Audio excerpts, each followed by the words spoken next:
to The Executive's View, the sports podcast where the stakes are high and the debates are fierce. Please welcome your host, Aaron Sirius Simmons, alongside co-host Barry DeVille and Jordan. Each week, we bring you into the boardroom where the elite minds of sports converge. From the gridiron strategies to the business behind the ball, we tackle the hard-hitting questions and give you an insider's perspective. So pull up a chair and join us at the table where champions are made and legends are born. This is The Executive's View. Let's get down to business.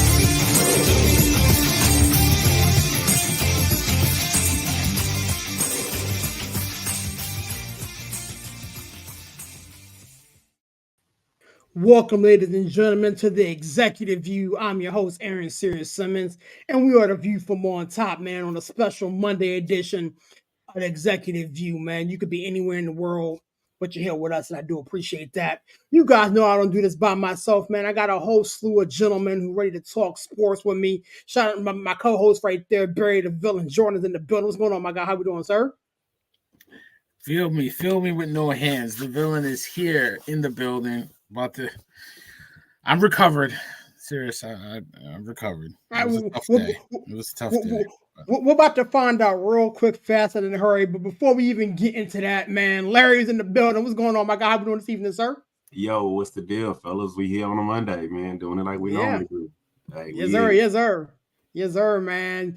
Chandler CK, man, the old vets in the building. What's going on, my guy? How we doing, sir? Well, I'm all right, but you got to say it right. You got to say Barry the Villain Jordan and Aaron Sirius Simmons. You know what? Next time I come on, I'm going to have to go just like that. Just like that, man. I ain't going to waste anybody's time, man. I appreciate you, gentlemen, popping in on a special Monday edition, man. Shout out to those who ain't been able to rock with us, man. Steve is doing some family business. Shout out to him. Hopefully he may pop in a little later and be watching online, man. So shout out to him for that. But I wanted to start, honestly, with some baseball, man. We're well into the season, going into May 20th, today's ball games. And we figured out some things, man. I wanted to start actually with Larry. I wish Steve was here. But them Astros are starting to climb themselves out that cellar, which I told you they would do. You they would do, man. So talk to me about your boys, man. Right now, going into play tonight, you're 3.5 out. And last time I checked, you guys were currently winning in a very tight AL East. Give me how you feel, my guy. Man, you see, I'm back rocking my Astros today, man. Look, I was a little nervous because, I told you going into the season, it was the pitching. The pitching was an issue, especially considering that we had so many arms that was hurt, and we didn't know an estimate of when they was gonna come back. Urquidy, he's not back yet, but he's close to coming back. We didn't know when Verlander was gonna really come back. We still ain't even got Luis Garcia back, so it's one of the things where I was a little concerned. But hey, I'm gonna put it like this right now: we coming back in the picture and fold everything.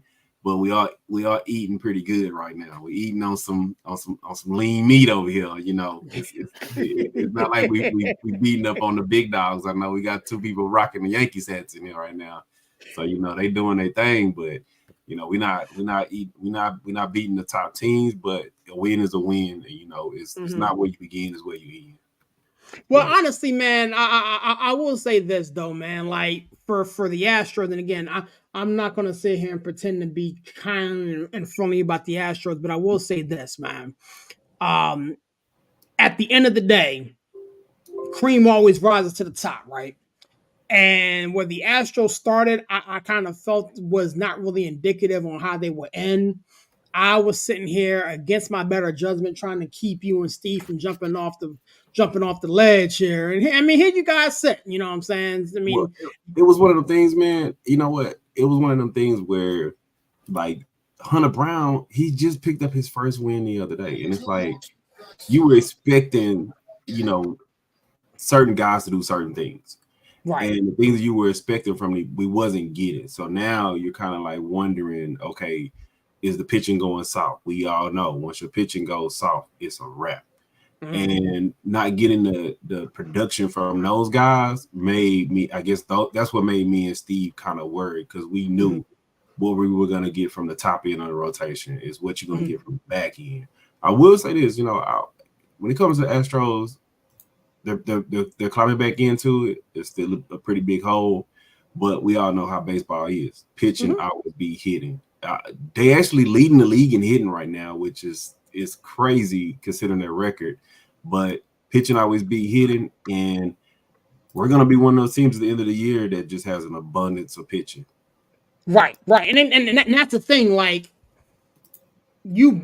it's a marathon, not a sprint. You know what I'm saying? Steve, not here, but Villain, I'll come to you, man.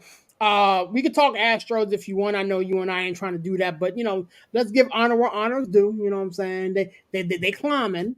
You know what I'm saying? But talk to me baseball wise, man. Astros are climbing. The Yankees are smacking the cover off the baseball. We have no idea what's going on right now. The Philadelphia Phillies are pretty much running away with that division and just chilling. The Braves are kind of slipping a little bit. The Milwaukee Brewers are doing their thing. The Dodgers are getting walk-offs from Shohei. Talk to me, man. Running away around the diamond, man. How you feel?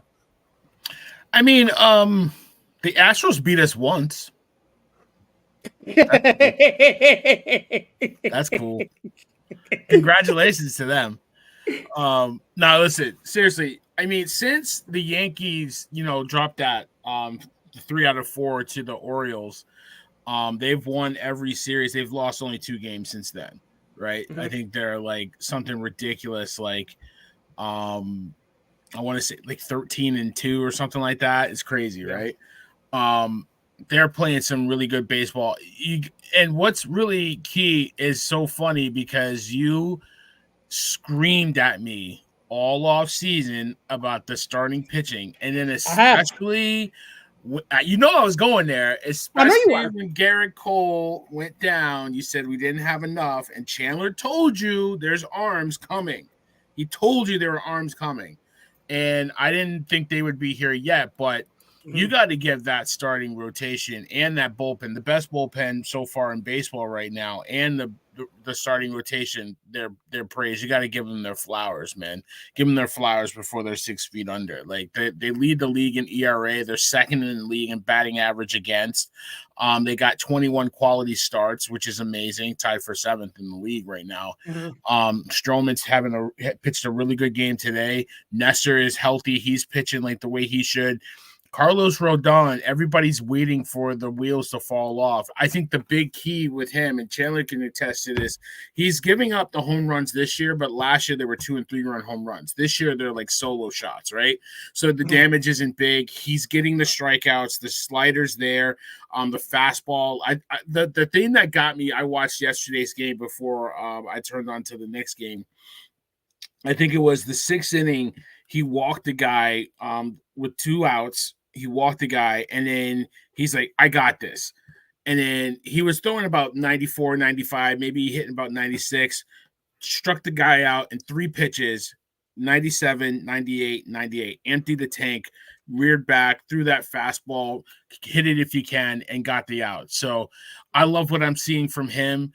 Stroman has been really good so far. Like I said, Heald is he had 13 strikeouts Saturday. Against the White Sox, of course, they're one of the worst teams in the league, but you got to beat who's on your schedule. They beat up on the Twins, who we always own. The Yankees are playing really good baseball, so I'm really happy about that. The hitting is coming around. Judge is heating up. Soto is Soto. I mean, he's phenomenal to watch every day. You kind of get spoiled when you don't, when you watch this guy every day, how he approaches the plate and how he plays. But Cole's on his way back, man. Cole threw 40 pitches today. He's about to face some live hitters. He's progressing. He felt really good. LeMahieu's doing pretty well down in, I think, in his rehab starts. So the like you said, the West is a little weak. I think they'll probably bounce back as the season wears on.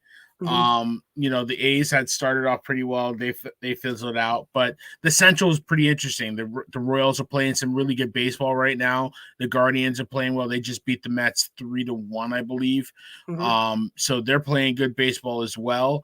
But you're right. I mean, the Phillies, they're not running away with it yet. They're only up 5 games, and you can't count out the Braves. That's a really good baseball team with the Braves, and give the Mets credit too. I know I'm rambling, but I'm just going through it. You good, the Mets give them credit. They started off this season, everybody thought it was over. They're still 5 games under 500, but they're battling. They're getting to 500 where they can make a push later in the season. So give them credit. And then the Dodgers looked like they were gonna struggle a little bit. They're finding their footing. The NL West not as strong as we thought it would be. So it's early. It's early, but a lot of good stories going on so far. Definitely. Chandler, talk to me, my guy, man. We're going around the diamond for a little bit, and then we're going to hit this basketball hard. But obviously, the Yankees are doing Yankee things. The Guardians, the Mariners. If you want to talk a little bit about what you see around baseball, we were talking about the Yankees in the green room a little bit. Talk to me how you feel, my man. I'm all right. Y'all see me doing this. I got a pinched nerve somewhere in my shoulder, my neck. Just a lot of pain. Somebody said that after that last Yankee-Astro game, the Astros probably going to win the next 7 of 9, 10 or 12, somewhere in that neighborhood. And that Bregman would start hitting because I like the swings that he was taking in that last game. I watched him for a long time. You could tell when he's starting to get on the ball. He was starting to get on the ball in that last game. So I'm not surprised that the Astros are taking off. I need to know that what's going on with Ronel Blanco. I need to know if he's been cheating the whole time or not. So when he comes back from this suspension, that's going to say a lot about. Did I miss what? Going forward. Because did I miss what he got? I mean, I'm looking at. Listen, if you're thrown out of a game for any sort of substance, it's a 10-game suspension. Okay, so he just got the 10. Okay. Yeah, it's automatic. Okay. But I need to see him pitch, and because they're gonna be watching him his next outing, they're gonna be watching him tight. So I need to know if it was real or if it was Memorex with him. You know what I'm saying? I need to know because he did what, his first 15 innings, no hit. Come on, son. Come on now. But I don't know if the Astros actually have enough because they're going to bring back Abreu, and I think Abreu was done. I think he's done. And the fact that they're going to keep trying to force him back in, I think is a problem. Singleton is doing what he's doing. So why are you going to try to – just because you're paying him? Listen, if he's done, he's done. If he's done, he's done. Move on. He's 37 years old. He started late. He's probably closer to 40 because remember, he's from Cuba. Okay. They play with the ages. All right. So he's probably 40, not 37. Move on. Don't bring him back and force him back in because what you're saying to the rest of that clubhouse is what you make matters more than us winning, especially with a new manager. Because you're also undercutting the manager because now you're telling the team that really the GM is running the team, not the manager. And that wasn't that way with Dusty. Because if Dusty was there, Jose Abreu would never come back. Let's be very clear. Jose Abreu would never come back. Yeah. Right? I like what the Mets are doing. The Mets are relevant enough that they can get some really good pieces for the players they're going to wind up trading away. Okay? Get some really good pieces for the players they're trading away. If they trade Pete Alonso, Steve Cohen needs to just sell the damn team. You just sell the damn team. You need to keep Alonso. You don't let homegrown talent go if you're trying not to be the Wilpons. Okay? Because your whole thing coming in was, we're not the Wilpons anymore. Then pay Pete damn Alonso. All right? Pay him. The Mariners are a team I'm watching because if they're leading the West, but they're not actually leading the West. You understand what I'm saying? It's because the West is basically trash, right now because Houston isn't playing the way they're playing. Once Houston really gets on the ball, Scott Service is going to have to go. I think Scott Service has gone as far as he can go with that team. I think he's a good manager for a young team on the come up, but at a certain point, you need to go find you a manager that can take them to the next level. I don't think Scott Service is that guy. So I need to. I'm watching them. When are the Cardinals going to fire Oli Marmol? Seriously, when you gonna fire this dude? Listen, the St. Louis Cardinals should not be trash. Mm-hmm. It's a cornerstone franchise in Major League Baseball. They should not be trash. They're trash. The reason they're trash is because the players do not believe in their manager. They've been that way for a while, though. They've been that way since Marmol has been the manager. Since they fired Brian Schilt and hired Oli Marmol, they have gone in a steep decline. Okay? Yeah. There's a reason that listen, when this dude 2 years ago, when he called out Tyler O'Neill for not running hard to first base, one of the hardest working players in the game, I said fire him then. Okay? I said fire him then. If you look at the players that have left their franchise and suddenly miraculously started playing well, it's funny how that works. All guys that Oli Marmol publicly trashed or threw under the bus. Now he's talking. Now Goldschmidt's trying to work his way back. He said, well, he's doing this and he's shifting his way. Dude, shut the hell up, man. Shut up. Stop talking. Oh, and for those of you who think that the Cardinals are going to do anything for Paul Goldschmidt at this stage of his career, as bad as he's batting, I have no idea what the hell with these stupid-ass trades people are making. Paul Goldschmidt right now will get you a bag of balls. And you're going to have to retain 50% of the salary. Okay? But the next team he goes to, he's going to hit. I like what the Cubs are doing. I wanted Imanaga, Barry. I told you I wanted Imanaga. Remember? Yeah. That kid is the truth. He's not a kid, but he's a kid to me. He's the truth. Yeah. He's the one I wanted. I didn't want Yamamoto. I wanted Imanaga. Mm-hmm. And honestly, he should be starting for the Cubs. But they're doing well enough that they can put him in the bullpen, and this kid is just, listen. Imanaga is the truth. All right? The Cubs, once again, shrewd, smart signings. Bellinger, Morel, the Cubs are doing what they're doing. The AL Central is going to be interesting. Yeah. Because I like the Royals. I really like the Royals. You think they put it together, Chandler? I mean, they're 2.5. I mean, they're 2 out right now. 10 games over 500, though. 10 games. I mean, they're playing good ball. They're playing excellent ball right now. And I mean, when we did our preseason, predictions, I didn't hear too many people talk about the Kansas City Royals playing this well. Now, granted, we're sitting here on May 20th, and there's a lot of baseball left. But you got to keep my tap to the Royals, man. Larry, you know what I'm saying? I was going to throw that at you anyway. Talk to me, my guy. Yeah, man. So, first of all, Chandler, I'm going to say this, bro. The Blanco thing, I think he didn't want to appeal it, bro. I don't think it was nothing more to it because his command has been on point all season. So I don't think that it was the substance, and they never just said what it was. I just think they just said, you know what, instead of going through the appeal process, we short staff at this time. Let's just go ahead and get it over with and get you back into the game. And you got to remember that they're also working arms back in. So now it's like, do you want to have him appeal it? We're trying to figure out who we're going to keep, who we're not going to keep. Right now, they're trying to decide what they're going to do with Eddie. That's how you say his name. So they're trying to, the guy that they just called up, I think it's like Armageddon or something like that. They trying to see if they're going to keep him or send him back down to AAA.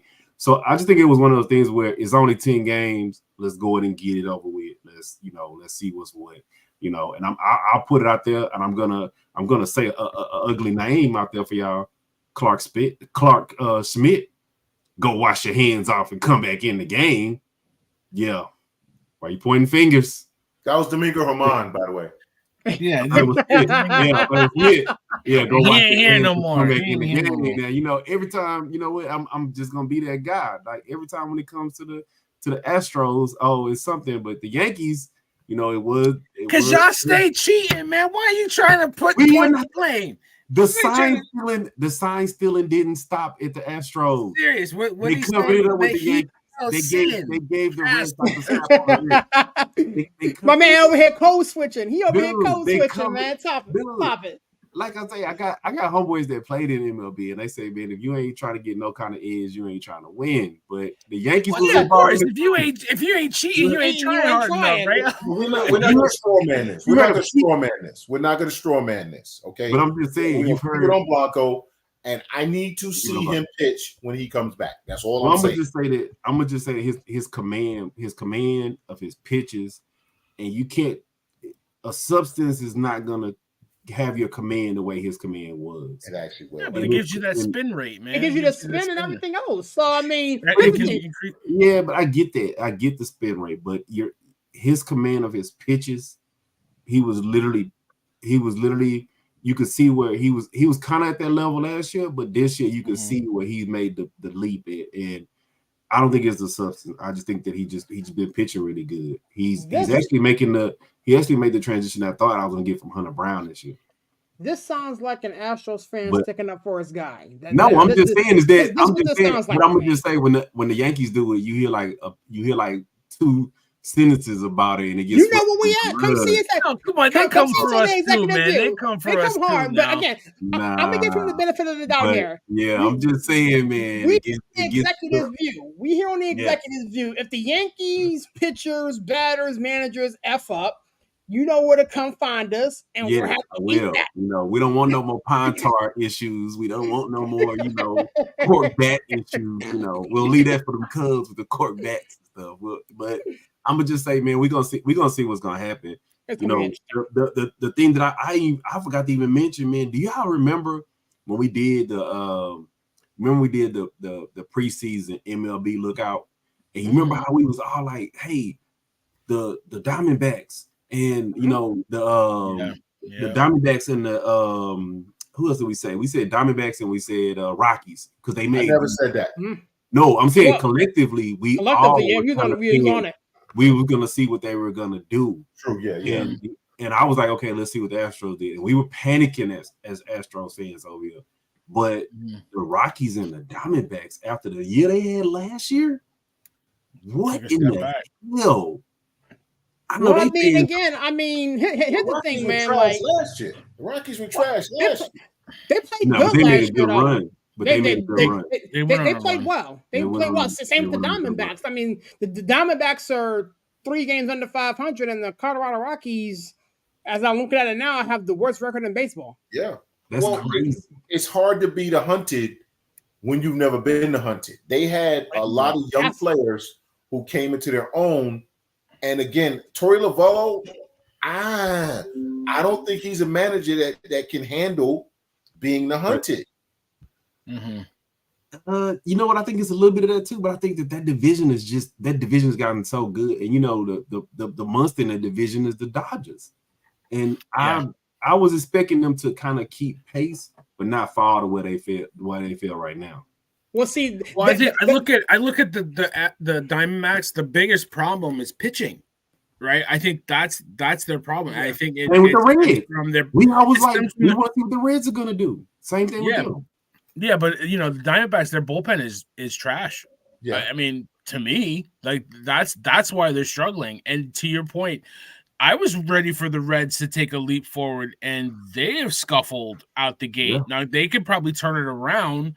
They could probably get fat on some games against the Pirates and maybe the Cards too. But I agree with you, LJ. They're not playing like we thought they would.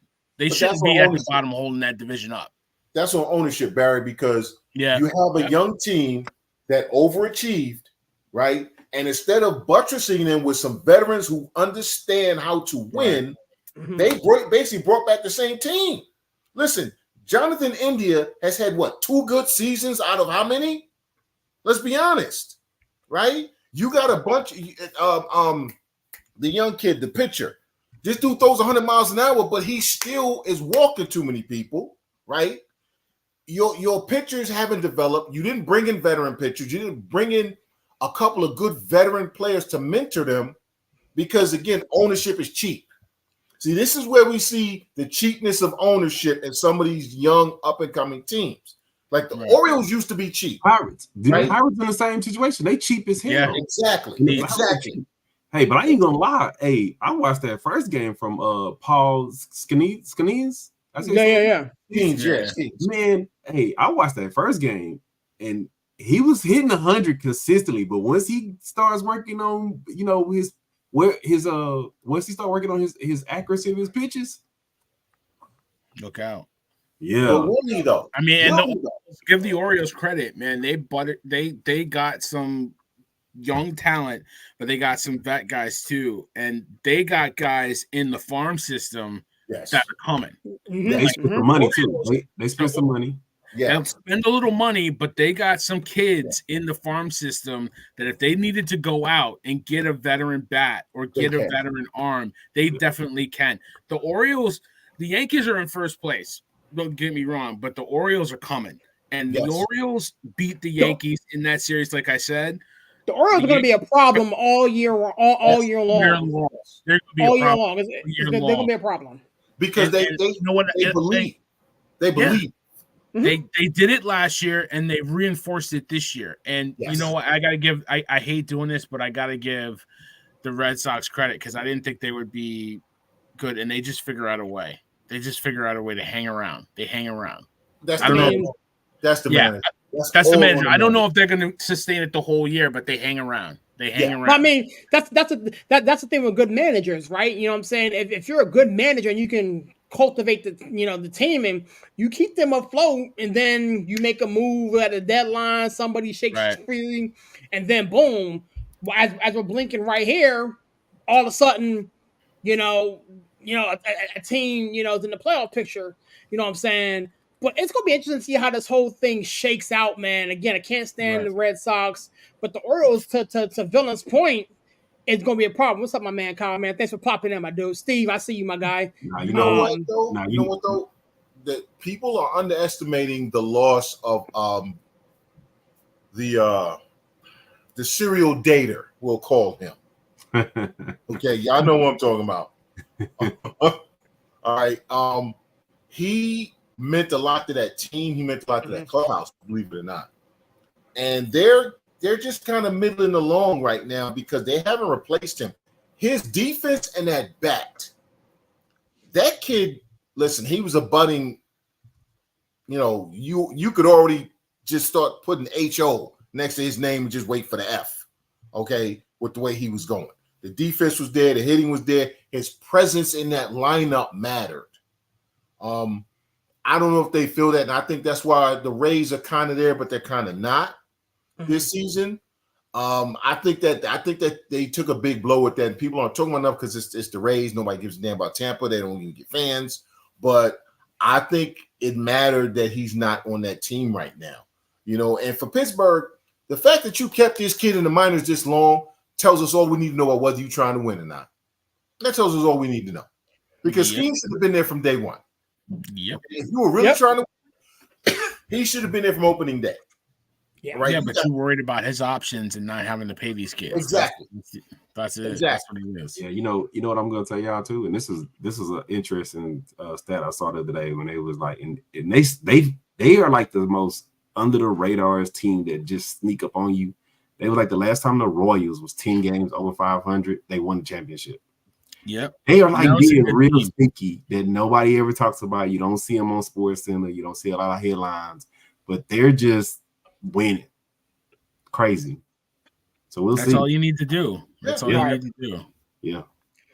Well, gentlemen, the time has come for us to transition and talk about what we saw during round two. I'm sorry. Trying to transition and talk about what we saw round two. Villain, I'm gonna let you do your own little soliloquy real quick. I'm gonna be respectful. You know what I'm saying? But no, you're not. Get the hell with that. Get the hell out of here and be respectful. Talk to me, Villain, man. We spoke offline. I'm gonna give you an opportunity to talk online. What happened with them Knicks, dog? Listen, it's easy to blame the injuries, right? It's easy to blame Thibodeau for supposedly running these guys into the ground, but I'm not going to do that. I am going to just be thankful and appreciative of this team because despite it all, this team never quit and they never gave up. And that was all season. Like I've seen them play games all season where they were down and then they would fight right back in the second half and make a game out of it or take the game. Obviously, losing Mitchell Robinson, losing Julius Randle, Bogdanovic, the list is as long as it is, the season. That hurt, right? You're talking about 4 rotation guys, OG and company. And then, if we won this game, we'd be out of any chance of winning because Brunson got hurt too.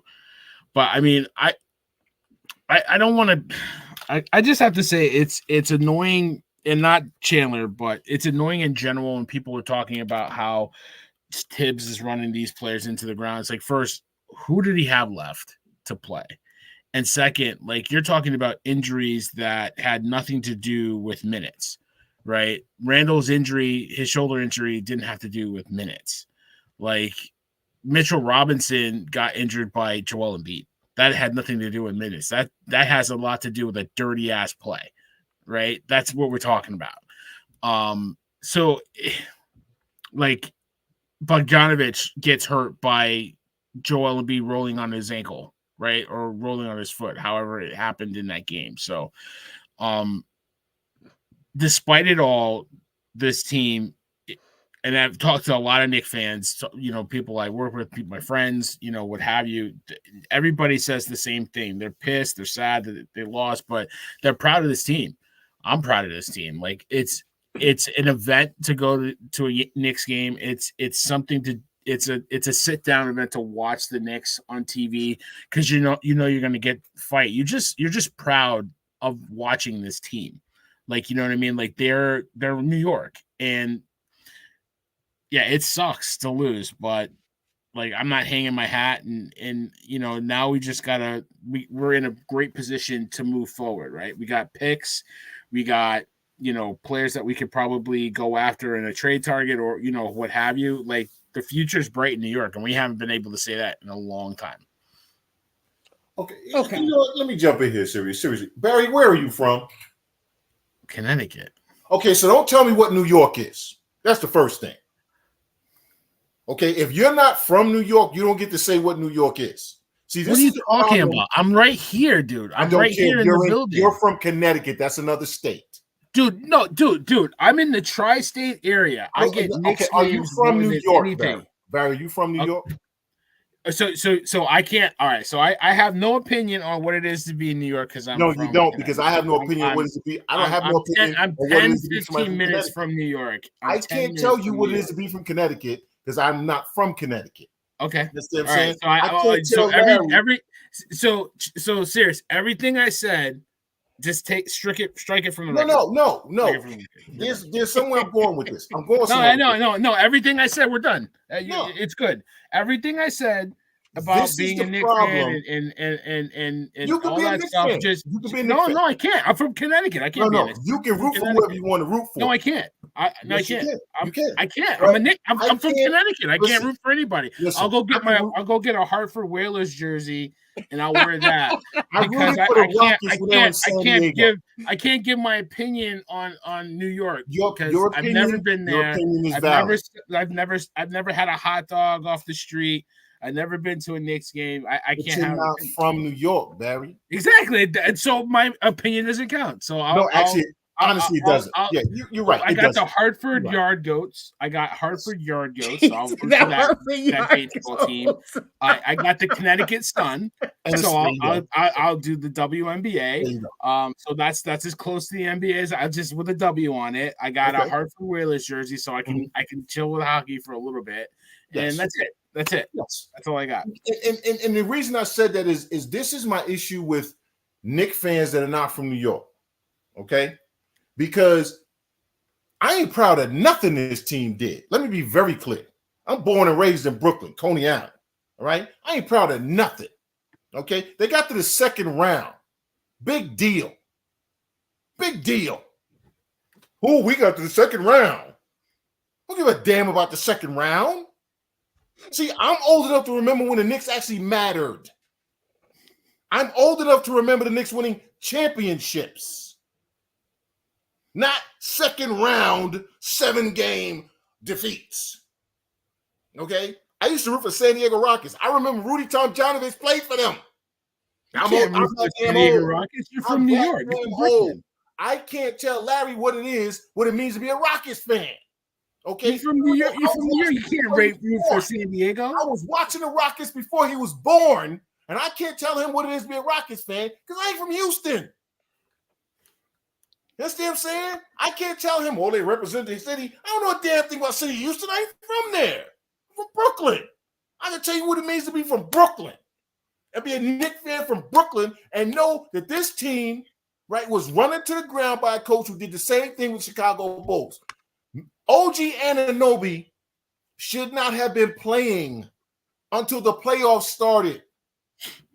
How many stops and starts did he come back from? He had an elbow injury. They brought him back. He got hurt immediately again because he should have even come back. But here we go with Tibbs. He'll be fine. He'll be fine. He'll be fine. He'll be fine. No, he won't be fine, Tibbs. No, he won't be fine. Okay? Don't tell me that a coach whose teams are constantly injured when he's the head coach, don't tell me that doesn't play a part in injuries. This man has a track record. He has a track record. Okay? Past performance is an indicator of future progress. I just screwed that up, but y'all get my point. Yeah. Right? The past is prologue, is a better way to put it when it comes to Tibbs. We watched him destroy a Chicago Bulls team of young players. We watched him ruin that team. They'll be fine. They'll be fine. They'll be fine. Tibbs is a guy who gets you as far as the second round, and that's it. And by the way, he burns out your players along the way. So I understand that some Knicks fans, because there's been such a dearth of anything positive, want to latch on to anything positive. I get that. And I'm not saying that you're wrong for that. What I'm saying is, as someone who was born a Knicks fan in New York, I'm not satisfied. I'm not content. I'm not proud of a team that got to the second damn round. Ain't nothing to be proud of with that. Okay? I remember the Rick Pitino teams. I ain't proud of them. I remember the Bernard King teams. I ain't proud of them. I remember when Darryl Walker had 7 steals in the series against the Pistons. They lost the series. I don't give a damn that he had 7 steals in one game and set a playoff record. I don't give a damn. We lost, Darryl. Wait, dude, you can't be proud of the fight of this team. No, we lost. Ain't to be proud about when you lose. God, you're so cynical, dude. Like, dude, you like glass half empty. I'm out there listening. I'm out there thumping glass half empty. My jaw broke and I lose, but I'm proud of the fact that I thumped with him. Nah, bro, you got your jaw broke, got your ass whooped. Ain't to be proud about. Win the fight or go home. Period in the story. Win the fight or go home and shut up.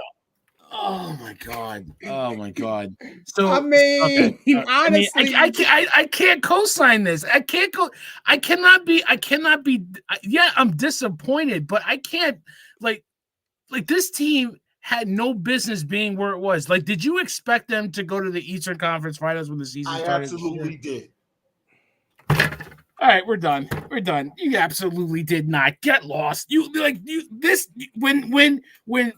Bucks got Dame Lillard, and then what you had with the Sixers, the defending MVP, you had Boston getting Porzingis. You're telling me you thought this team was going to go to the Eastern Conference Finals? Oh, Barry. Well, see, bro. Hey, Chandler, hold on one second. So here's the deal. Here's the issue I have with this whole soliloquy right here. You mentioned the Milwaukee Bucks, a team dealing with a ton of injury. The Knicks, They have to go through them. You're dealing with the Philadelphia 76ers, another team in the Eastern Conference with a ton of injuries that didn't get it done. So we can't sit here and talking about the injuries with the New York Knicks and this, that, and the third, and then use the fact that we didn't expect them to be here. When the playoffs started, the Bucks were dealing with injury.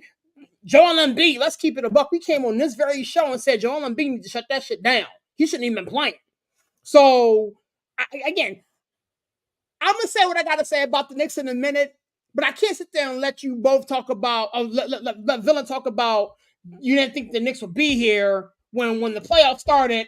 No, that's not what I said. That's not what I said. I said at the beginning of the season, did you think the Knicks were going to the Eastern Conference Finals? Chandler said yes. I think that's a load of shit. I think that's bullshit. Yeah. So I mean, that every year, Barry. I don't give a damn how bad my team is. Okay, so then that's not logic. That's you thinking with your heart. You know, that's not you thinking logically. I'm from Brooklyn. I'm from New York. That's how we think.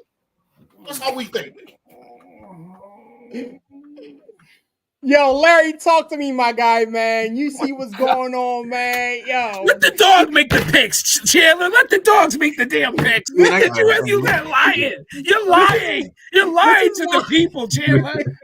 This is why I want to have this show tonight and not tomorrow.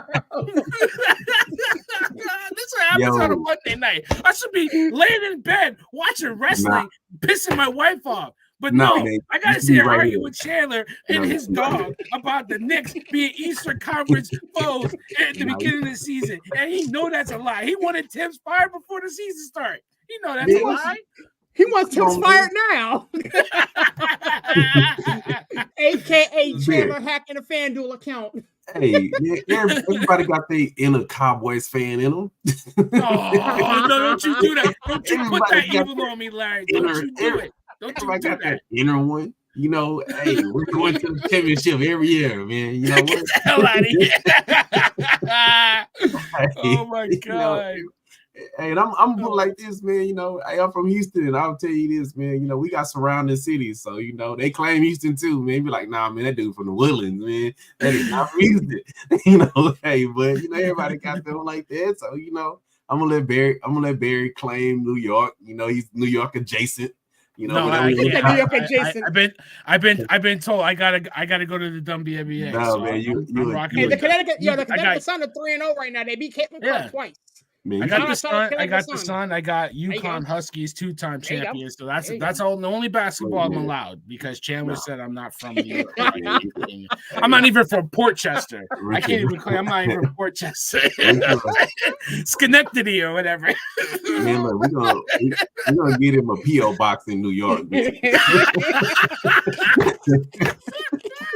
So you start repping, man.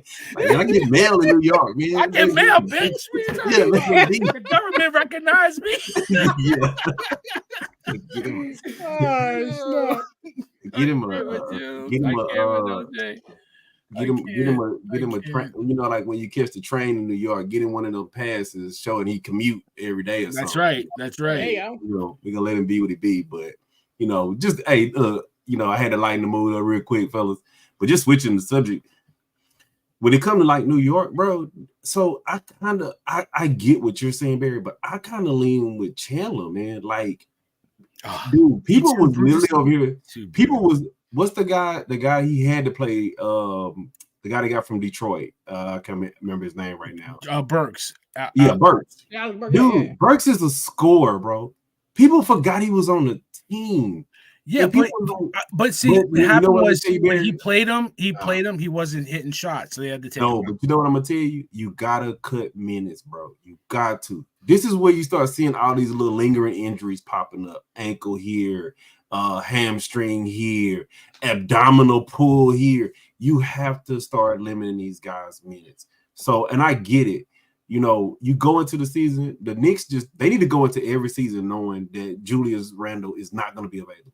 They should get rid of him. They should get rid of him. Yeah, they knew that he wasn't going to be there. They knew he wasn't going to be there. Even still, you gotta limit those minutes. But my biggest problem with Tibbs, and y'all been hearing me fussing about it the whole time, right?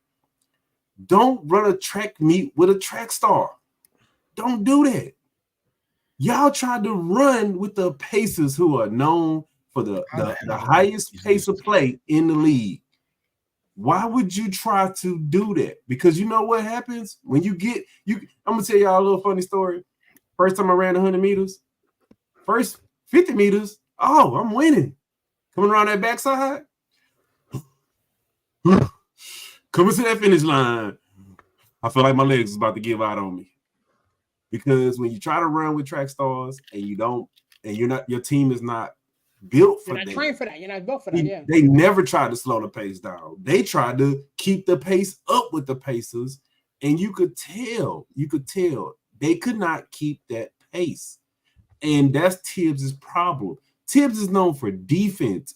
If you adjust him to beat that team, you slow that ball down. You muck it up. You grimy it up against a non-physical, fast-paced team. And they never tried to do that. They just tried to. They did. And Brunson got trapped in the backcourt. They slowed it down, and then Brunson ate the ball. I'm not going to give him that pass, bro.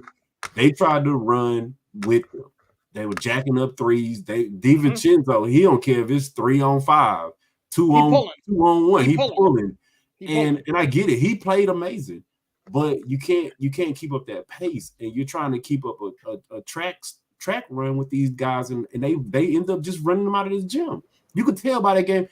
I picked the Pacers. Look at the text. I picked the Pacers because you could tell the Knicks, they ran out of gas in game 6. They was done. There was no way they're going to keep up with that pace. I could see why they got punched in the mouth. Them dudes were shooting 70-some%. You known for defense. I'm not going to give Tibbs a pass, bro. You can't. You can't give him a pass. And that's actually what I was going to say there. Go ahead. I'll just say, I hear what Chandler and Larry are saying about the minutes, and it's not unwarranted because Tibbs has run 2 teams into the ground.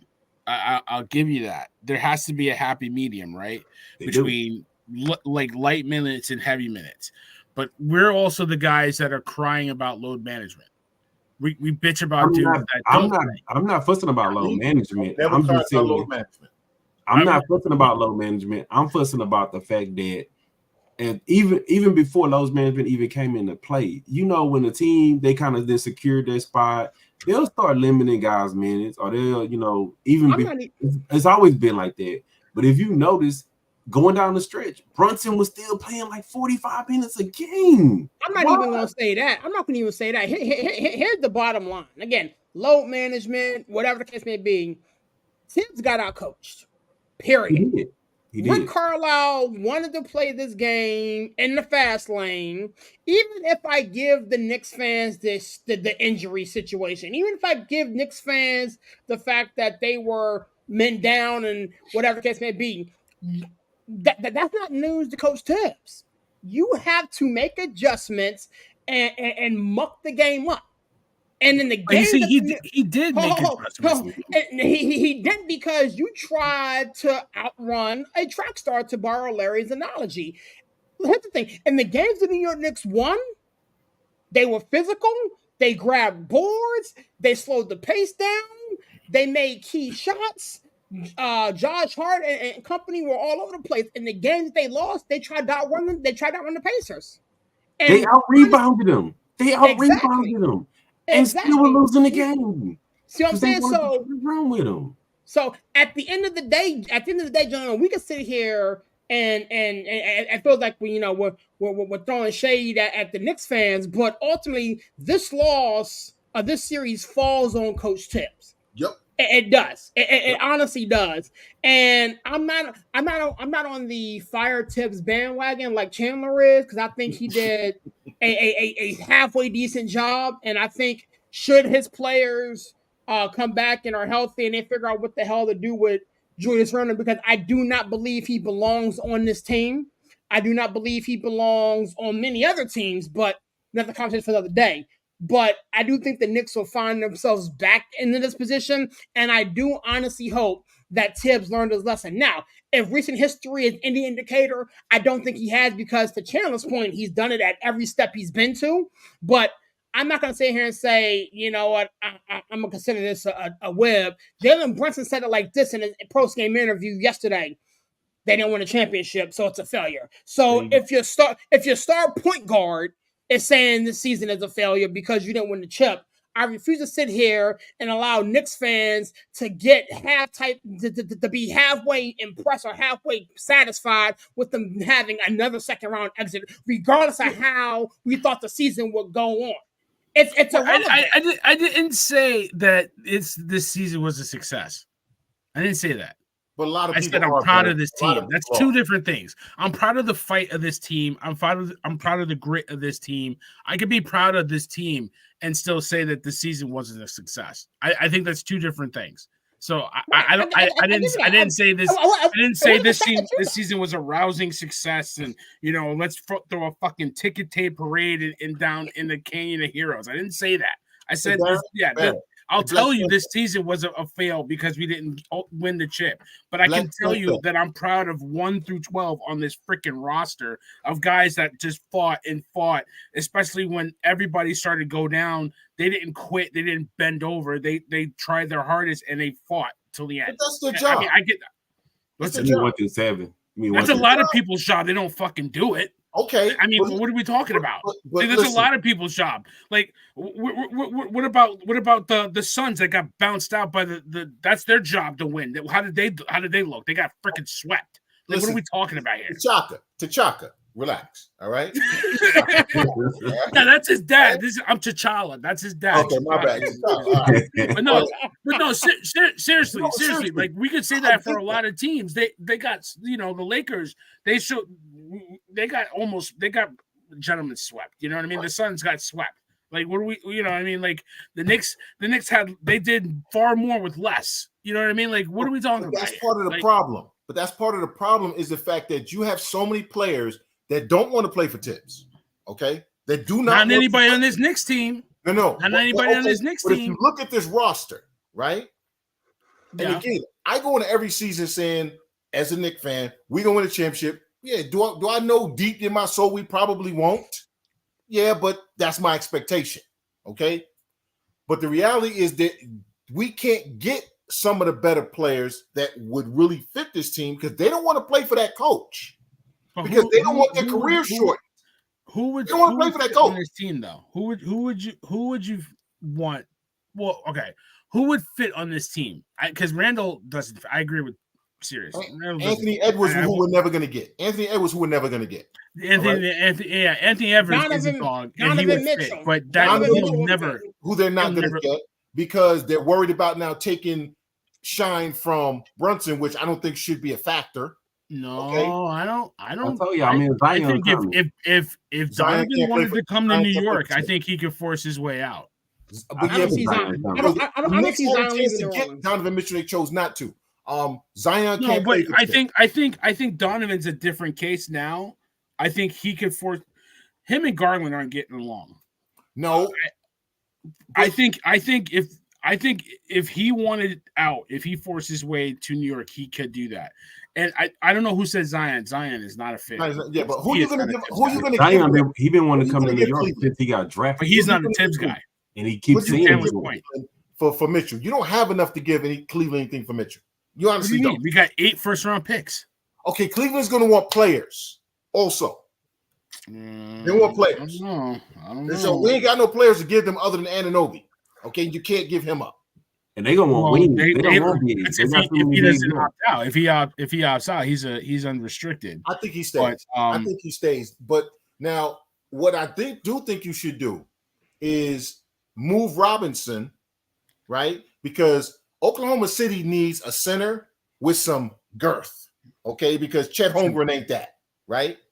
No, you shouldn't ask him to do that either. You send Mitchell to Oklahoma City, get you a couple more draft picks, and you got 40 of them for I don't know who. But see, that's part of the problem is if you had a different coach, then the field of players you could trade for expands. Right now, the field of who you can trade for is limited because of your coach. Now, listen, I'll be honest. I never wanted Tibbs. I'll be upfront about it. I never wanted Tibbs. Never wanted him. Okay, I'm completely honest about that. I think he's a good coach. I don't think he's a winning coach. But here's my thing, Chandler. I really don't think there's a lot of players out there Not that they're not a fit with Tibbs, but I don't think there would be a fit on this team in general. Like there's players like they're throwing out names like Paul George and Kevin Durant. No. I don't want those guys. Mikal Bridges is who I want. Durant like, if the discussion doesn't start with Mikal Bridges, I don't want to talk to you. No, not the Bridges. I can have a conversation. Donovan Mitchell, I can have a conversation, but Mikal Bridges fits with this. Mikal Bridges, not the one from Charlotte, the one from Brooklyn. The one from Brooklyn. Yeah, the one from Charlotte, absolutely not. But Brooklyn's not going to give him up to the Knicks. No, they're not going to do that deal. You know who does? Mikal Bridges coming into the Rockets. That's all I'm saying. They rejected the trade for Bridges for Jalen Green. That ain't happening. They don't want to move him for nobody. Kevin Durant fits on every team because all he wants to do is hoop. That's all he wants to do is hoop, right? He's an efficient scorer. He's at that. Do you want that guy? Do you want him? Yes, because all he wants to do is hoop. He doesn't want to be a leader. He doesn't want to be face of the franchise. He just wants to hoop. So you're right. He's a better fit because he doesn't need the ball in his hands to score 25, 30 points. Like the way that Brunson needs the ball in his hands. You know what I mean? Like Kevin can stand there and shoot the ball and be content. Right. Kevin's a better Durant 5 years ago. Right now, I don't know. I don't know. And I still hold. I hold grudges. I hold microphones like a grudge, like Rakim said. Man, like this dude said, it wasn't cool to be in New York. So I don't really. He's listening to Kyrie. I mean, I'm in Connecticut, so it's not cool to be in Connecticut. Honestly, I think the player that I think they could try to get, which they won't be able to get, and again, with a different coach, I think they would be easier to bring him in. But I want the kid from Portland. I want Nas from Portland. I want him. As a number 2? Yes. That kid can score and he plays defense. People don't know about him because he's out in Portland and Portland's trash. Okay. That kid is, listen, he's a monster waiting to blossom. But they want to splash. Let me tell y'all. Wait, I got to interrupt you. I'm going to tell y'all right now, man. Y'all think I'm joking. Zion wanted to be in New York since he was. No, he did. He wanted to be in New York. He did. Nobody wants to stay in New Orleans. Nobody does. The Pelicans are going to trade out. They're not going to trade him away. Zion can't come to New York, bro. But he's gonna probably end up forcing his way out. He can't come to New York. He's going to do an AD, and he's going to be like, look, y'all trade me where I want to go. He's already notorious for sitting out games. And when he goes to New York, Tibbs is going to be out. You're going to get a new coach. Here's the thing. It doesn't matter who the coach is. Zion can't come to New York, bro. He's not. He is an immature child who cannot be in New York. It's not that channel. I'm telling you right now. Name one star player today that has not forced their way to where they want to go. That's not what I'm saying. To where they want to go. What I'm saying is Zion will fail in New York. It's not about his temperament. He wants to be in New York. I don't care what he wants. He's going to fail in New York because, dude, he couldn't handle being in New Orleans. I'm not saying about him failing or not failing. I'm not saying about him failing or not failing. His whole team. That gumbo is real. Everybody on his team wants him in New York. These players, he wanted to be in New York ever since he announced that he was leaving Duke. I don't want him. This is where I'm even go even further, and it's not about a want. This is where I'll go even further. If you're looking at any possible trades that could be possibly made, Zion plays a 4, Randall plays a 4. Throw in some picks, you can easily make that trade. The salaries ain't that far off. You can easily make that trade with any other trade pack. Even if you're trying to get Durant, you're trying to get somebody else, you're gonna have to throw a lot. You're gonna have to gut the team to get those players. And it was Zion is the only one. Zion is the only one that it could possibly be done, and he's adamant. That's the reason why he comes in out of shape and he don't care about what you're saying, Larry. I'm saying that Zion would destroy this team because he is a lazy, immature child. I'm gonna put it like this: I'm not saying it because I'm a Duke fan, but a motivated Zion would probably put them into the upper echelon. He's gonna be motivated to eat and chase porn stars, man. Miss me with Zion, bro. Yeah, now if he's motivated, that's the whole. He did that. He did that in New I'll Orleans, get him. right? I'll pay for his OnlyFans subscription. Hey, look. I'll fit that bill. Swipe. Come on, Zion, baby. Hey, I'm gonna just put it like this, man. When Zion's playing, Zion is a handful, and yeah, when he's motivated, when he's ready to play. I think name season, right, Larry. He had a really good second half of this season. Yeah, but name one star player that did not force their way to where they want to be at. No, I agree with you, but what I'm saying is it would be a bad move for the Knicks. It would be, but you got to think about it. Barry just hit it. They want to make a splash move. That would be the problem with the Knicks. It's always about the splash move, and the splash move, dude. The splash move has not worked since the first one they made when they got Marvin Webster and his badass knees. Okay, hold on, Robinson, whose back got hurt, and Paul Westphal, and Kiki Vandeweghe, and Tracy McGrady. Dude, I can go down the list. Yeah, hold on, Chandler. Since Worldwide West and Leon Rose have been in New York, name me the splash move that they've made. They haven't made one, and I don't want them to make one now. Exactly. So I think we gotta give them the benefit of the doubt. Like everybody hated the Hartenstein signing. Everybody hated the DiVincenzo signing. They hated him leaving Houston. Trade. I didn't want him leaving Houston. Everybody hated the Josh Hart trade. They didn't like the Brunson move. Like these aren't splashy plays, but he built a team that's cohesive and plays together. So I think while I know that he needs a big time player to go with Jalen Brunson, I think he's smart enough to know that he doesn't need that name. Right. Okay. I think Leon Rose gets it, and that's why I want to give him the benefit of the doubt. Like, yeah, it'd be nice to have Zion as a fan. Well, I'm from Connecticut, so my opinion doesn't count. But honestly, you gotta solve the. Mikal Bridges is the guy. That's the one. I'm gonna tell you. But you know what I'm saying? He has to solve the Randall problem now. He hasn't had to solve a problem. Now he has to solve that problem. Mm-hmm. Well, I'm serious. What do you do with Randall? What do you do? Trade. Randall's an easy move. Again, Oklahoma City needs somebody who can bang inside. Randall's a double-double. He's a walking double-double. But what are you getting back in return? But just take some picks. I don't care. Just move them. Chandler, why would you want picks in a draft that the best players is? Hold on. I just want Randall gone. I want Randall gone. Give him away. Do you think we went early this season, and then when the Anunoby trade happened? Randall was on that team. That team took off. Yeah. We looked at Randall last year in the playoffs. I was pissed off how lazy and undisciplined he was, but he was also hurt. Do you think that sample size when they got Anunoby and Randall was healthy is enough to say maybe we can make it work? No, because Randall's going to stay hurt. Randall's going to stay hurt. So you move him.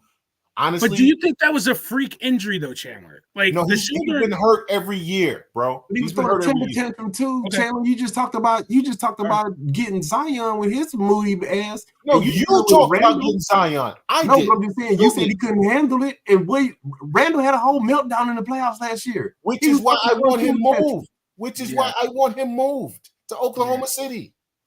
Here's the thing. It's gonna be hard. Hold on, villain. Hold on 1 second. It's gonna be hard as hell to move this Julius Randle deal. I don't care how many picks you got. Look at this money that he's owed, and he has a player option going into 2025, 2026, and he's now you see what I said about the Zion. Now you see what I said about the Zion.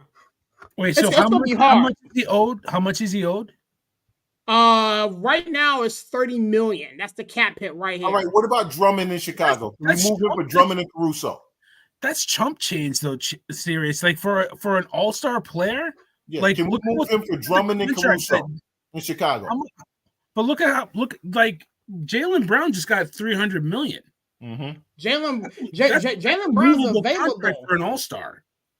Don't you think that's a movable contract for an all-star? Not this particular All-Star. You hit the thing. Not all All-Stars are created equal. You feel what I'm saying? Like Julius Randle is a guy who's been injured, not available. I mean, you can't compare not Jalen Brunson, but Jaylen Brown and Julius Randle contract. You can't compare the two. Serious. What about to Chicago for Caruso and Drummond? The numbers should work out. Is that who we need, though? I would like another big to replace Mitchell Robinson, okay? Because Mitchell Robinson stays hurt. So give me a big who's not going to stay hurt, right?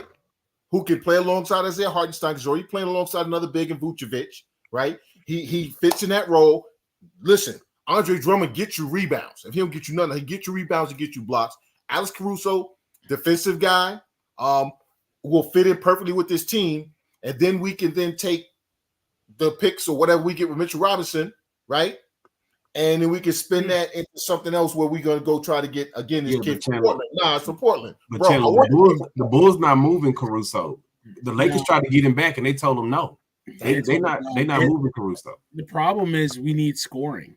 Like, if anything that we learned in this Pacers series is that when you can kind of start to trap Brunson, get the ball out of his hands, it makes it hard for the Knicks to score.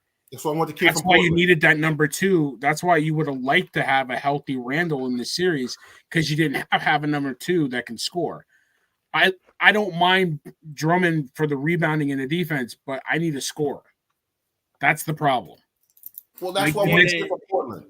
That's why I want the kid from Portland.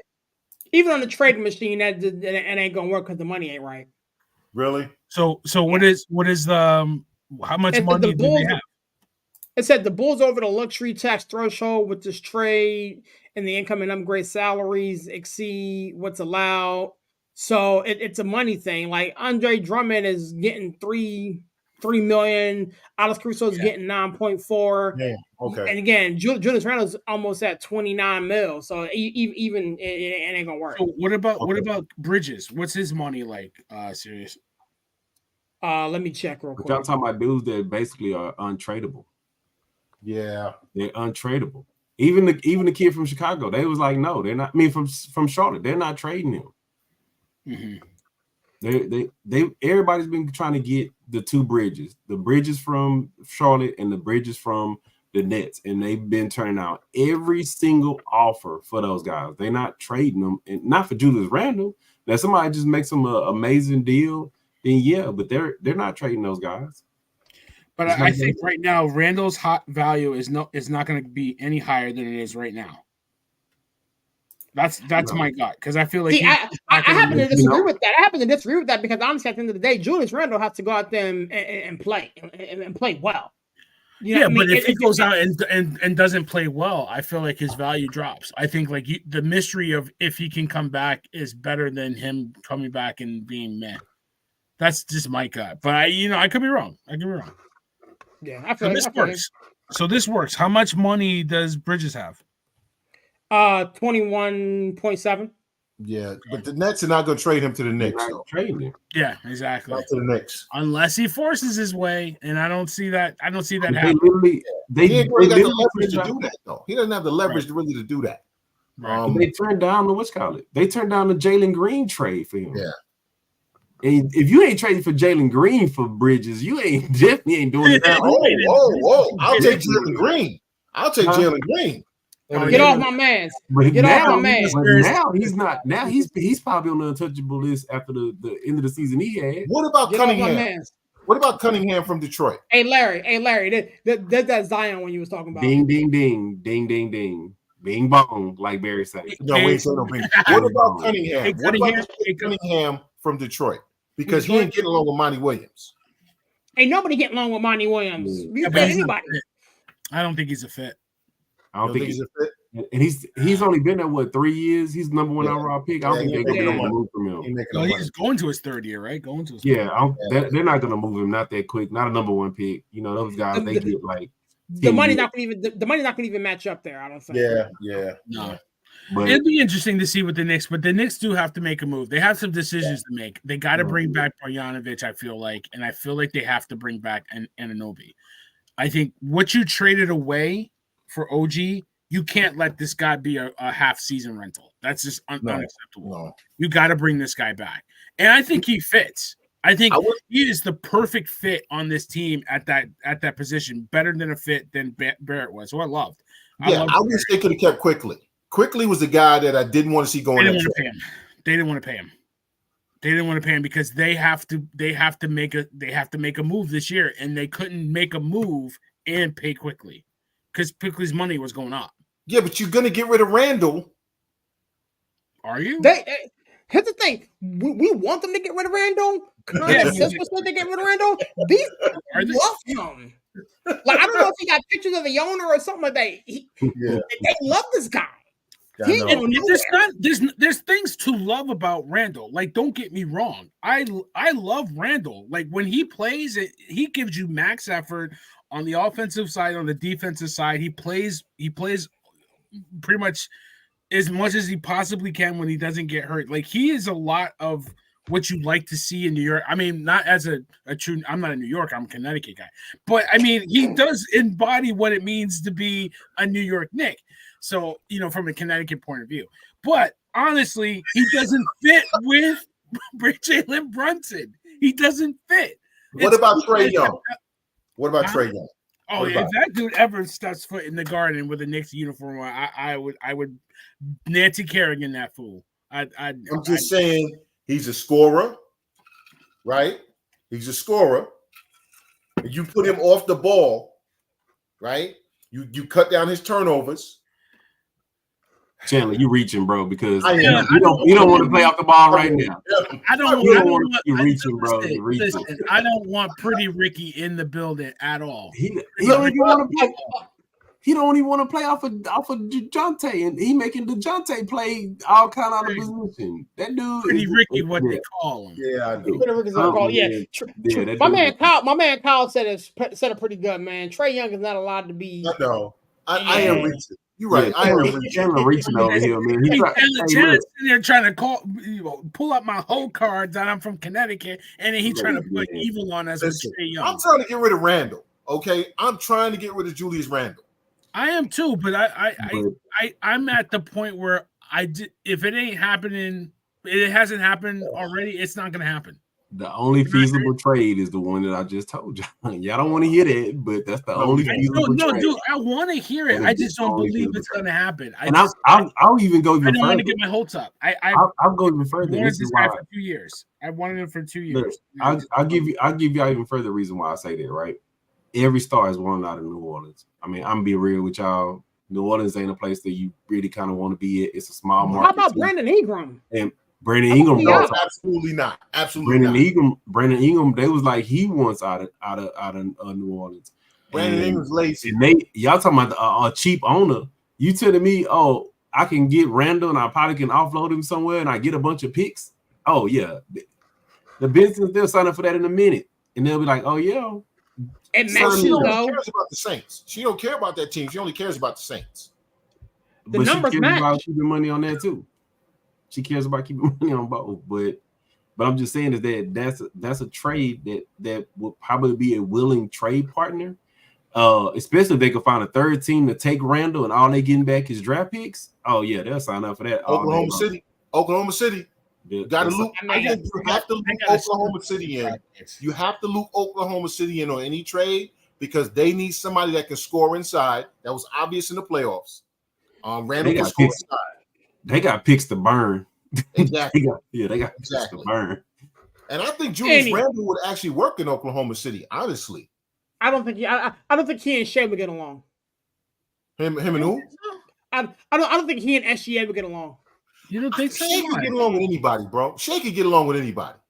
You would think. Here's the thing, like SGA has his handprint on that team, right? And the thing is, like, we're sitting here talking about, getting people to OKC. I think OKC needs a big. I have zero faith in Julius Randle being anything of any significance. I just don't, because he's unavailable and he's constantly unavailable. So sending him to OKC, sending him to the New Orleans Pelicans, sending him to the Lakers. I don't think Julius Randle is 100% healthy. and I don't think he will ever be 100% healthy. And we constantly slap the glass title on Anthony Davis. We need to slap that same title on Julius Randle because routinely he just haven't been there. Yeah, he's been hurt since he stepped in the league. He's been hurt since we've been talking about these Knicks, but I'm gonna go to OKC. I'm gonna tell you because I looked at the OKC game. You know what OKC need? And we're talking about these teams that they need that grizzled vet who's been through the wars. Well, that too. I'm talking about Julius Randle. I'm talking about somebody who's made deep playoff runs. They need that grizzled vet to bring them together because they do need a big. They need like an Al Horford. They need a big who Jeff can Green rebound or something like that. But they had those young, they had those young meltdowns. They have so much talent on that team, but the youth came into play. Yeah. They are at the point where they can make the leap like Minnesota has made this year. Mm-hmm. Minnesota made that leap, and they've been through a couple of playoff wars to where now they could, withstand that 20-0 run. Well, before they would have folded. They would have folded in the playoffs. And that's what mainly Cat would have folded. But I think he don't have to be the main guy anymore. Exactly. And it's the dude, and Cat is perfectly fine being the freaking number 2. And I think that's what he wants to do. Up. Since everything that he went through during COVID, he's had to grow up a lot, man, because he went through a lot. Just off the court with his family and everything. Yeah. I think he's matured a lot since then. I look at it like this. I'm not too sure if he's matured, but I think you bring in a Mike Conley, who's been there, done that. Yeah. You bring in, obviously, Ant took his game to the whole nother level. Mm-hmm. You make the move to get Rudy Gobert, who, in my opinion, is still in the money and Defensive Player of the Year awards, but he is 7'20". But he allows Cat to play his game, though. Exactly. So him and Nas Reed keep him from having to rebound, and that's what he loves. He don't want to rebound. He don't want to bang. He don't want to be a center. Exactly. He's a shooting guard trapped in a power forward body. Yeah. Well, remember when he got to Kentucky, he was only 6'5". Everybody forgets that. He had that growth spurt when he got to Kentucky. He was 6'5" when he got to Kentucky. Right. You know what I'm saying? So he was a shooting guard. Yeah. Who turned into a big man. But I think OKC is one tough rebounding player away. And we said that during the season that was going to be their biggest Achilles heel, who was going to bang. And it shows up in the playoffs when you need that tough rebound, when you need that defensive stop. They couldn't get it done. Dallas made the trades. Give them credit. They did what they needed to do to get some guys that could bang and take the pressure off of Luka on the defensive side, and they're going to the Western Conference. Everybody criticized those trades. Remember, we talked about it. Gafford and Washington were perfect because of what they were going to do. Play defense and rebound, 2 things that nobody else on that damn team wanted to do. And they don't need the ball. They absolutely don't need the ball. Exactly. And Jason Kidd is a hell of a coach. Yeah, Gafford was doing work in DC, but because it was the Wizards, who the hell was paying attention, right? Exactly. Kuzma, whatever. But yeah, Gafford and Washington were the perfect fits for that team, bro. They were perfect.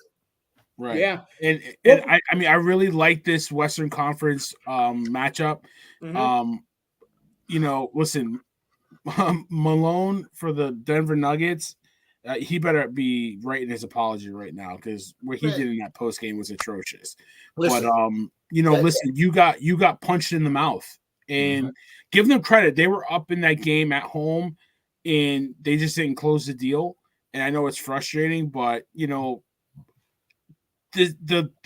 problem with the Nuggets, and I think we said it, they didn't retool properly after their championship run. Well, they lost people to the free agency, right? I mean, they lost people to their bench got weaker, and it showed up in the playoffs. Yeah. And it really the lack of depth, and Gordon and Porter Jr. are really good players, but they're not tough. They're not tough-minded. Listen, we got to give Porter Jr. a pass. We got to give that kid. And I'm not downing him, Chandler. But I'm saying he's not a mentally tough guy in the playoffs. Like, you need that dog. No, you need that dog. You know what I mean? That's because of the coach, Barry. Because this is the same Nuggets team we used to see. Remember, this is the Nuggets team we saw 2-3 years ago when they would get in, they would have opportunities to win. The team would fold, and then Mike Malone would be an asshole to everybody. Like, how dare you question me, dude? Right. There was a time 2 years ago, Bones Highland, exactly. There was a time 2 years ago where we were asking the question legitimately, should Mike Malone be fired? Remember? Yeah. This same Mike Malone just showed back up. Well, see, here's the thing. Okay. Again, I'm not a fan of Mike Malone. But I will say this, styles make fights. Okay. And when the Denver Nuggets were coming back from 20 points down the last series versus the Los Angeles Lakers, he was the greatest coach in the world. No, they can do no wrong. He played a terrible Lakers team. He was talking his stuff. He was smoking his pipe. He was doing his thing thizzle. It just happened to him. They lost 3 games in their own building to an up-and-coming T-Wolves team, one of which all 3 of them, they had, they led. And the last one, they had a 20-point lead and lost by, 10-9 or whatever the heck it was. Like, I lost respect for a guy who cannot take the stuff that he dishes out. Like, if you're going to show a clip and talk to the media about all of this, they need to write apologies and whatever the case may be. When you blow a 20-point lead on your home floor in a Game 7 and the reporter asks you a question and you literally cuss them out and say stupid question like that, miss me with that. Yep. You know what I'm saying? Take your medicine. It sucks. Again, we understand it. All of us here has played sports, you know what I'm saying? But you can't do that. And so from that aspect, I lost a lot of respect for the coach there coming out like that. But at the end of the day, man, this Nuggets team was severely understaffed, if you will. You lose Highland. You lose Uncle Jeff Green, who was making key shots and big contributors to their championship run a season ago. Wisconsin was big for him last year. Braun? Yeah. No. Yeah. He was huge. Yeah, he was huge for him last year. Yeah. And so at the end of the day, I think this Nuggets team, again, they'll be back in the thick of things next year. But I think they might be. Here's the thing: when you got Jamal Murray, who is a clutch player, you got the 3-time MVP, who, again, in my opinion, he shouldn't have won it this year, but another conversation of the day. But you got Joker in the mix. You give yourself a shot. Now, Malone gets fired 20 games into the season. Say who? I think Mike Malone is fired 20 to 30 games into the season because the team underachieves. I think they're tired of him. I think they're tired of him because, and here's why. That press conference was the epitome of Mike Malone being a front runner. It's the epitome. I mean, I can't say I don't believe it because, I mean, Budenholzer got canned, you know what I'm saying, early on after he won his championship. So, I mean, it can happen. But I'm going to say this, Terry. This is what have you done for me lately, right? I don't think he will because they love that dude. And that dude, he literally was in 2 refs' face going to bat for his players. And I think that's why he's going to be more than 20. He's going to be more than 20 games. Honestly, 26 games.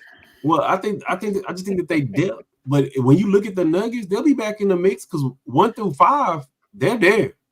Yeah, I feel like Malone challenged his players to be great, to be a dynasty, and they didn't come up. They came up short. But he keeps blaming them instead of taking responsibility. What I hear from him is the players didn't this, the players didn't that, the players didn't this. Where's Mike Malone saying what I didn't do right? You can't blow a 20-point lead on your home floor in a Game 7. You can't do that. And that's when your bench. But everybody's hands are dirty. It doesn't matter what sink you wash it in. Everybody's hands are dirty. That's when your bench comes into play too. You blowing a 20-point lead, and he had nobody to go to. He had nobody to go to. Lead in the NBA is like a 3-point lead nowadays. That's not on the coach. That's on who built the team. They had no bench to go to. They had no bench. Yeah, but of that, who's going to lose that fight? As far as who's going to get blamed for that, the coach or the GM? That's going to be the coach. He's going to be the coach. But so he catching the L that fight every time. They lose that fight every time. I mean, but I feel like he'll get a pass. I feel like if I don't hear Joker complaining about him, then he'll be there, and I think he can get this team back. If they lost to the Lakers, but give the Wolves credit. Give the Wolves credit. Like they looked like they were punch drunk in the first half, and Edwards could not hit a shot. But he did what he did defensively in the second half. That shows you what kind of player that kid is. Yeah, but we got to give credit to the coach too. See, this again, Chris Finch, and this dude is coaching on one leg, by the way, on crutches.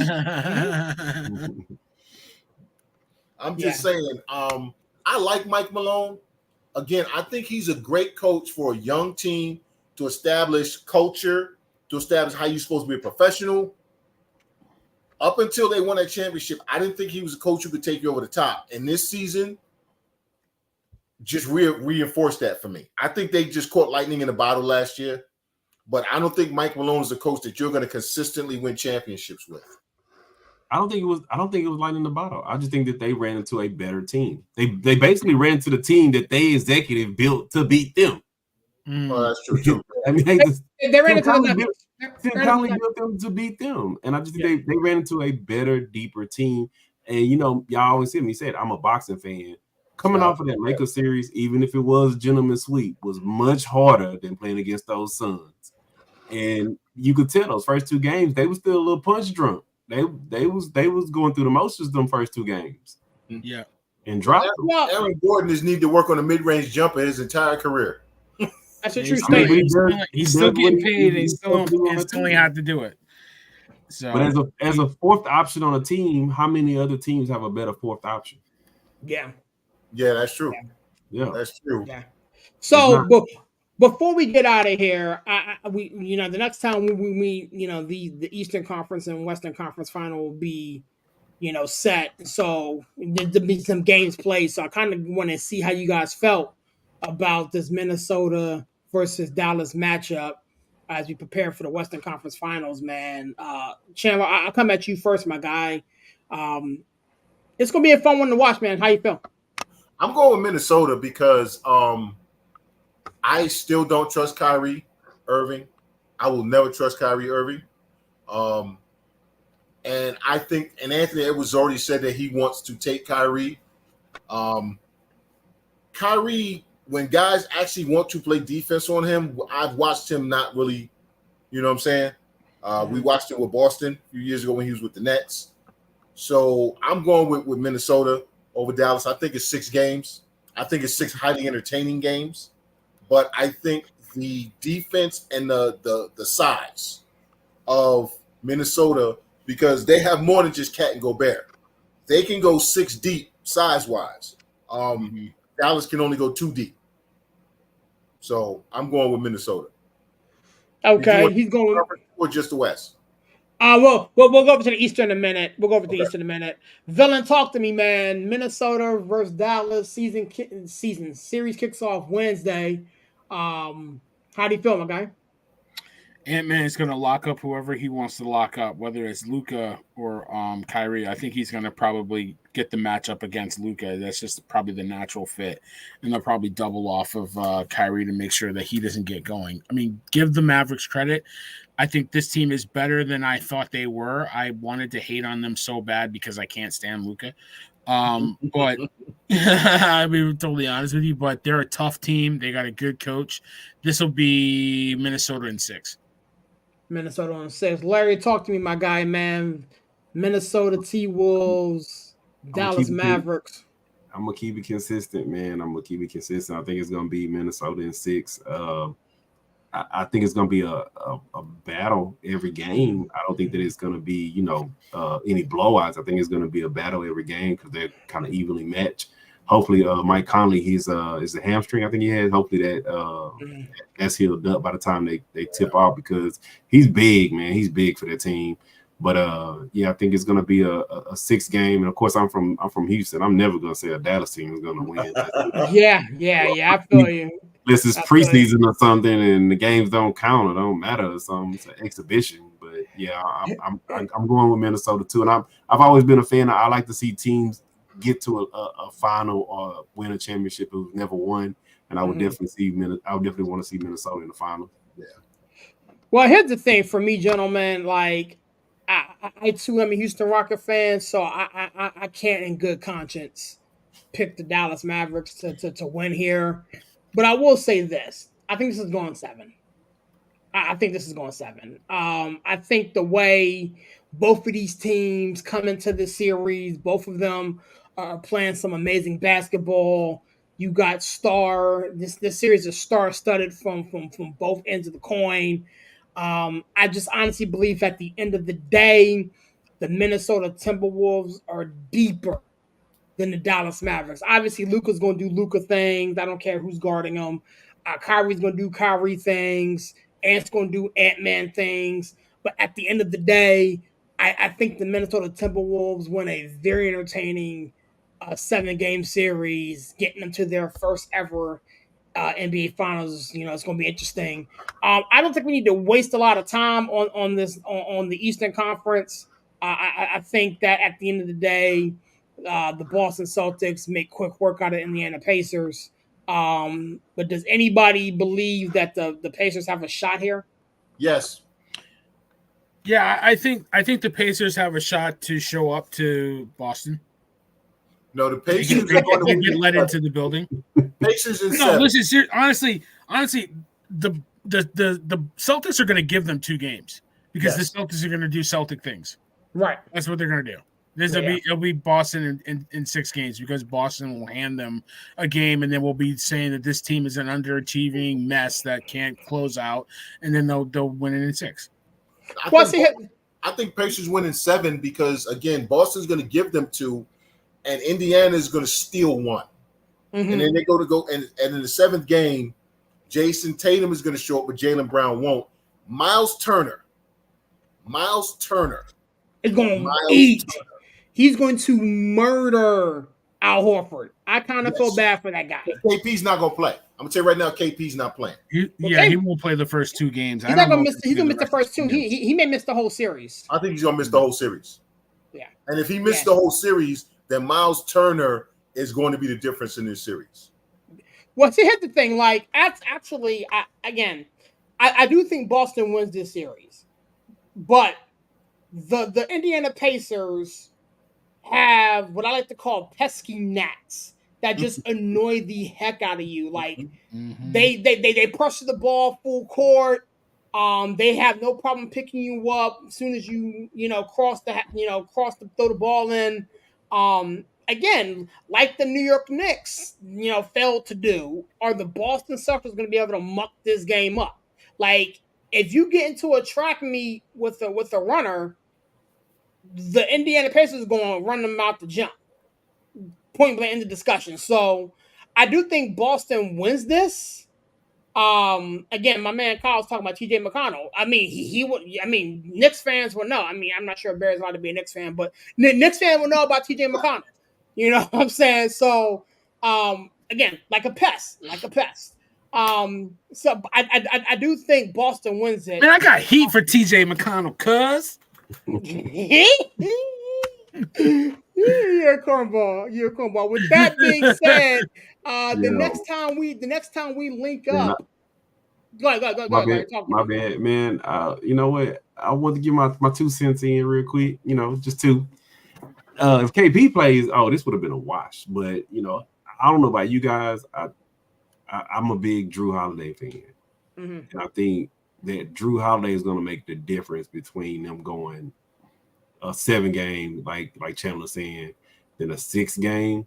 But we gonna see. I'm gonna put it like this: if they try to, because the Celtics can keep up with you in the track run. They can keep up with you. Yeah, they can. But, unfortunately, they can keep up with you. But with them, it always comes down to will Jaylen Brown and Tatum show up together? Exactly. There's always one show up and the other one don't. Exactly. In the playoffs. But I think that if they both show up, Drew Holiday will be that third wheel to keep them together and put them over the hump. And I do like TJ McConnell, but TJ McConnell, now you got to see Drew. And Drew gonna put a stop to a lot of that stuff. A lot of that driving and kicking and all that stuff. Drew gonna put a stop to it. Mm-hmm. Right. But we'll see. Man, it's gonna be fun to see how this thing kicks off, man. And real quick, serious. If the Celtics don't get it done this year, break it up. Here's the thing. I wanted to touch that, but I wanted to save that for after the season. But I think you're right, dude. Because and here's the thing. At the end of the day, this assortment of talent has been together for a little bit now. Long enough. 6 plus years. Jason Tatum has been to an Eastern Conference Final and NBA Finals since he's been drafted. Either boo boo or get off the pot. If not now, when? Right. You know what I mean, like it's you in the field. What are we talking about here? I mean, you've had the best record in the league this whole year. Figure it out. But we'll talk about that at season's end. With that being said, I want to get you guys out of here. It's 10:30, man. We done chopped it up for an hour and a half, man. Barry, Larry, Chandler, thanks for coming by this evening. Larry, you know what to do, man. Give me a plug in the club. I'll shut it down, my homie. All right, man. I kept it real light last week, man. But I want to say this, and I know we never really get into it, but man, I gotta give my props, man, to Alexander Usyk. Alexander Usyk took that championship, bro. And you talk about somebody not trying to be accountable. I hated the fact that Tyson Fury after that fight came out saying, I won that fight, when literally everybody's saying the ref saved you. And they was like, oh, it was just run round. No, he outlanded you the whole fight. He beat the brakes off of you from round 8 on through. And everybody knows those are the championship rounds. But yeah, I want to give my hats off to Usyk, man. Usyk, he took it. And I know Barry said he haven't been watching boxing, but right now, Barry, we are actually living in a four belt area, well, actually 5 belt era, where you have Usyk, you have Crawford, and you have Ayuni, who have been unified champions in 2 weight divisions. That's unheard of nowadays. Unheard of. But yeah, like I say, once again, fellas, always a pleasure hanging out with y'all. I know we kept Chandler off the edge. He dwindled his way there a little bit. We brought him back off the edge a little bit, and Barry had a bad day, but we're gonna make sure he had a good day. All right, fellas. All right, big dog. Thanks for coming by, kicking with us, man. Chandler, you know what to do, my dude. Give us a plug and a close out and shut it down, my man. You know what? I'm a veteran. This weekend, a lot of places are doing what they call the 22 Challenge, which is to raise funds for veterans. 22 veterans commit suicide a day. And I would challenge anybody, veteran, non-veteran, parent, kid. Our words have power. What we say matters. How we say it matters. A lot of times I'm in recovery and you'll hear somebody new in recovery say, I've always messed up. I always mess up. But you're in recovery, so you're not messing up now. You used to mess up. That's what you used to do. Talk about what you're doing now. What we say matters. So if you're a veteran, everything, I'm struggling. I keep struggling. I'm always struggling. No, I did struggle, but today I'm not. When you talk about parents, you got to get a kid say, oh man, I always get that wrong. No, you got it wrong, but you don't always get it wrong. The words we use matter. The words we use matter. How we phrase things matters, because we can speak things into existence without realizing it. So take the positive approach. If your past says you've been messing up forever, but you haven't messed up in a week, then your past says that you don't always mess up because you just did a week without messing up. I don't care about what happened for that week. This week you had to mess up. So your past says that you don't always mess up. You don't always get it wrong. You don't always fail. The words we use matter. Let's change how we speak, which change our mindset. And again, choose life. That's all I got, fellas. Yes, sir. Thank you so much, Chandler, man. Again, it's such a privilege and a pleasure to share the space with him. I say this every evening, man. I close out with this, man. My wife's a veteran. I don't even begin to understand what she deals with, and others like Chandler and my wife, and all the others that go through whatever they go through. Say yes to life, as Chandler always say. 22 veterans, take their life a day. He always says, let's get that number to 0. Also, I will say this in addition to, if you're a veteran and you're struggling to get your percentage, let me know. I got connections to help veterans get their percentage. And it really, is a thank you for veterans for doing what they need to do, man. So definitely take care of that. Villain, before you go see Mickey Mouse tomorrow, man, talk to me, my guy. Give me a plug and a color to shut it down, homie. Yeah, listen, man. Thanks everybody for coming through. Shout out to Steve Black Zach. Sorry he couldn't be here. Shout out to Chandler. Shout out to LJ for rocking with us as always. I gotta put up the W for Steve. Let everybody know that the Wu-Tang is forever. I'm not allowed to like Wu-Tang because I'm not from New York. Just like I'm not allowed to like the Knicks and the Yankees and the Giants because I'm not from New York. So shout out to my Connecticut son, UConn Huskies and Hartford Whalers. We're gonna get a team back here pretty soon. Shout out to the Yard Goats in Hartford. Holla at your boys. Chandler knows I'm just messing with her, man. Listen, I ain't got nothing else to say, man. Thank you for listening, man. We doing big things around here, man. Holla at your boy, man. Yes, sir. Appreciate you, villain, man. Safe travels to you, man. It's your boy Sirius repping that 412 and the 703, man. Again, it's a privilege to share the space with so many amazing men who share a similar view. Not so much similar view, but a similar passion of sports, man. I say this a lot, and I'm going to keep saying this, man. It's not so much competition or anything like that. It's, there's a space at this table for everybody. Shout out to my friends. At the Not From the Deep Thought podcast, my man Jared, Corey, Aaron, those guys. I'm gonna be kicking it with you guys later on in the month of June, man. Looking forward to collaboration there. I will say this, man, this upcoming Thursday, right here on this very network, myself, my father, a couple other Steelers fans are doing a Steelers recap show. Just kind of recapping some things. So if you are a fan of the Pittsburgh Steelers or want to hear me and my dad go at it, kind of like me and Chandler, me and Villain do, it's going to be a must listen, man. It's going to be a lot of fun. Kind of previewing the 2024 season while looking back at what took place in 2023, man. So with that being said, peace and love, man. Catch you guys on the next one.